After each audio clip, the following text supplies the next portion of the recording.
Divya Hindi news, लोकशाही का मजबूत आधार स्तंभ।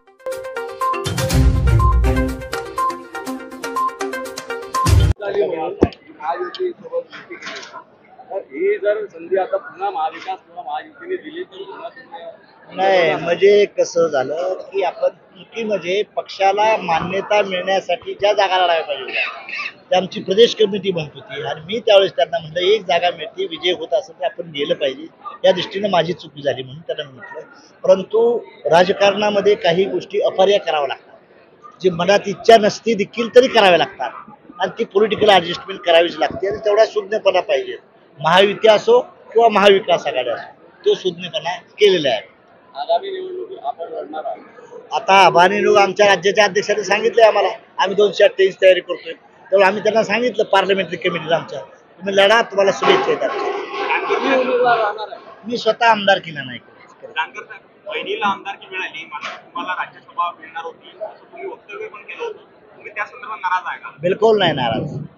प्रत्येकाला प्रत्येकाच्या पक्षाची माणसं घ्यायचा अधिकार आहे।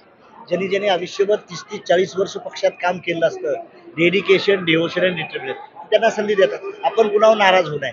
महायुतीत आम्हाला एक जागा त्यांनी दिली होती, आम्ही सॅटिस्फॅक्शन, पराजय झाला हा त्यांचा दोष नाही ना, त्यामुळे आपण कुणावर नाराज नाही। राष्ट्रीय समाज पक्षाचे आमदार निवडून येईन आणि मी दिल्लीला लोकसभेत जाईन किंवा राज्यसभेत जाईन, माझ्या ताकदीवर जाईन। शिवाजी महाराजांचा पुतळा कोसळला, यावर आता राजकारण सुरू झालं असं वाटतं। माझं म्हणणं आहे छत्रपती शिवाजी राजांच्या जीवावर राजकारण करू नये।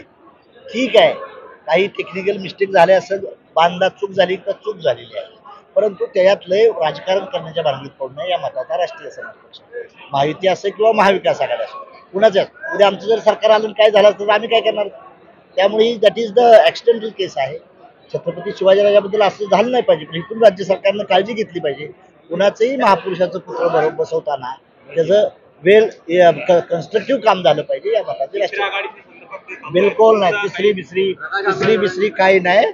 आम्ही आमच्या पक्षाची कटिबद्ध आहे। तिसऱ्या आघाड्या चौथ्या आघाडीवर माझा विश्वास नाही, त्यामुळे आम्ही स्वतंत्र आहोत। साहेब, 21 वर्षाचा तुमचा हा जो प्रवास होता पक्षाचा, याला कसा आत्ता? मी खुश आहे सर। गोपीनाथ मुंडेंच्यामुळं माझी अलायन्स झाली। देवेंद्र फडणवीसच्या काळात मला मंत्रिपदाची संधी मिळाली, मी मंत्रिपद चांगलं चालवलं, मी नाराज नाही। मांडवा खालनं गेलोय मी कधीही आमदार होणार नाही, खासदारच होणार आहे।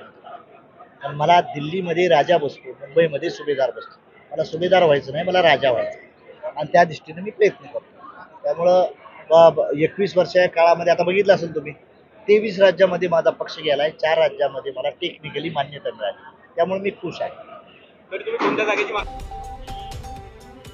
नमस्कार, आप देख रहे थे दिव्य हिंदी न्यूज क्षेत्र के सारे प्लेटफॉर्म पर आपके साथ मजबूती से खड़ा, जैसे newspaper, news channel, IT platform और न्यूज़ एप्लीकेशन। हम सिर्फ जानकारी देने का ही कार्य नहीं करते, बल्कि लोकशाही के चौथे मजबूत आधार स्तंभ की भूमिका निभाने का भी कार्य करते हैं।